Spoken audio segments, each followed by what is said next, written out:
Welcome back to Africa Express. We've been talking about food in Africa. We have with us Dr. Peters from University of Massachusetts Amherst College of Natural Sciences. Dr. Peters, before we took a break, we are talking about what to do.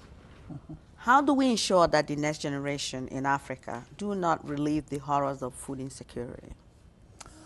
Well, there are several prime movers or things that we need to invest in to ensure that our future generations, they are secure as far as food security and agricultural development, chief of which includes developing good institutions that support the farmers.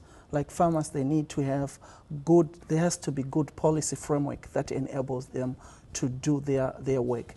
And we need to look at farming not just as a means of a livelihood where people just produce in order to eat, but it has to be an economic activity. It has to be turned into a business. And how do you begin to do that? It is when you have put into place institutions that help research, extension, and business development in rural areas. There's also the issue of appropriate technology.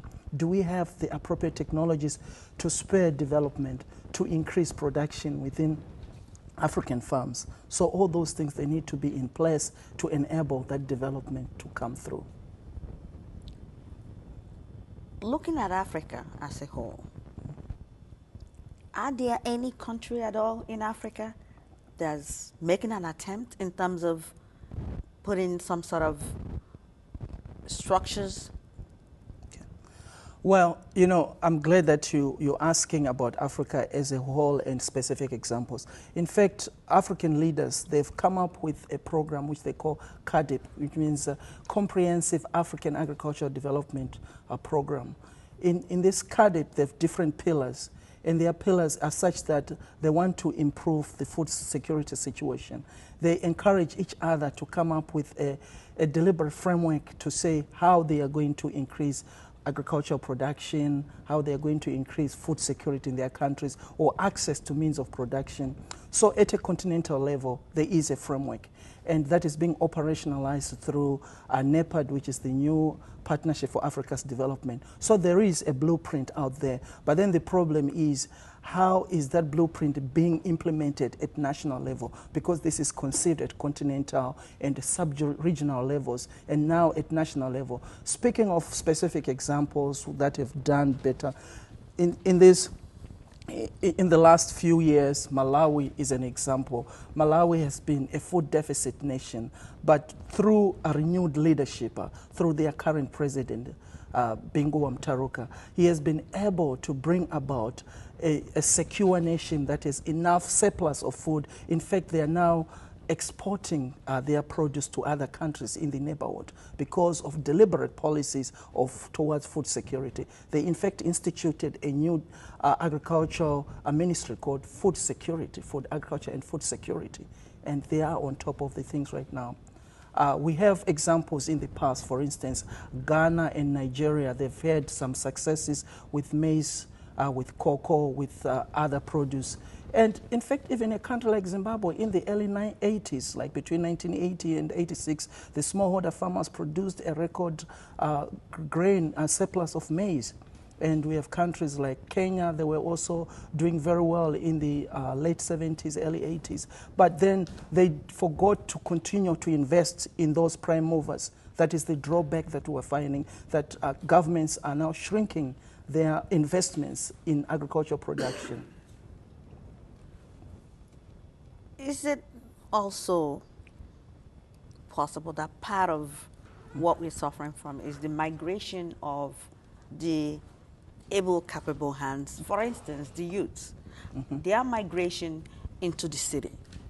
Because most of the time, it's the youths that, the able, capable hands, the young ones that are in the farms. Now, if everybody is migrating into the city for table job, couldn't that be part of the problem? Not a bigger percentage, but I'm saying some part of it. Yes, you are right in the sense that our youth is not being invested into agriculture. In fact, we are in the danger of losing indigenous farming knowledge as a result because our youth are not plugged into agricultural production in Africa. But, you know, there are things that we can do to arrest those kinds of things. First of all, we need to make agriculture more attractive, and we need to sell it in a better way to our youth. Not just people think of agriculture as, you know, an enduring profession where you have to be using machetes and hoes and so forth. No, agriculture is more than that. You have new branches of disciplines in, like for instance, I teach at UMass Ames, and what do I teach? Part of what I teach is agriculture biotechnology. Each time we talk about genetics and each time we talk about DNA, the kids, they get excited and they really want to explore. There are a lot of interesting things that one could do in agriculture, but we have to ingrain that in our youth. And for instance, the US land grant system, they have a program which they call the 4H program, where they blend the youth with adults to understand agriculture. And I think in Africa we might need to borrow some of those ideas, but we also need to borrow intelligently, not just to borrow wholesomely, because we have to look for things that work for us that could help us move in the future. You are watching Africa Express. We've been talking about food in Africa and food security. We are going to continue with this discussion with Dr. Peters, who is here from UMass Amherst. He's going to be telling us more as to how Africa can resolve this problem.